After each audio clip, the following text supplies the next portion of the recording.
ஒரு ஹெல்த்தியான red rice idli எப்படி செய்யலான்னு பார்க்கலாம். வாங்க வீடியோக்குள்ளே போகலாம்.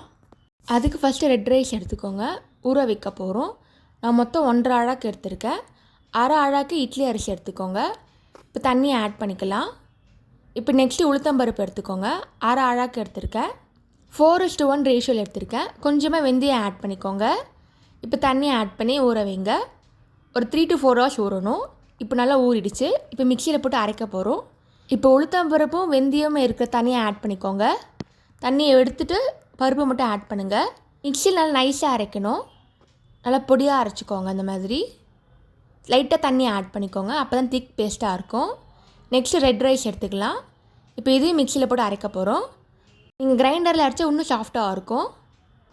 இப்போ அரைச்சாச்சு. இந்த மாதிரி திக்காக இருக்கணும். கொரகொரப்பு இல்லாமல் பார்த்துக்கோங்க. இப்போ மிக்ஸ் பண்ணிக்கலாம். உளுத்தம்பருப்பு மிக்சர் இருக்குது, மேலே ரெட் ரைஸ் மிக்சர் இருக்குது. கொஞ்சமாக உப்பு ஆட் பண்ணிக்கோங்க. நல்லா கலக்கிக்கோங்க. ஏர் பிளாக் இல்லாமல் பார்த்துக்கோங்க. இப்போ வெளியே வைங்க. ஒரு 5 to 6 hours ஆகட்டும். நல்லா உப்பி வரும்.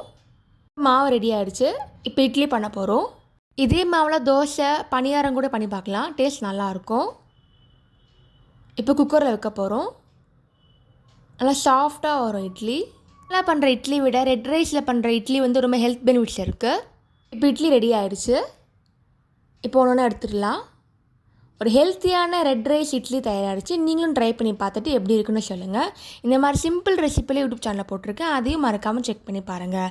தேங்க்ஸ் ஃபார் வாட்சிங். லைக் பண்ணுங்கள், ஷேர் பண்ணுங்கள், சப்ஸ்கிரைப் பண்ணுங்கள்.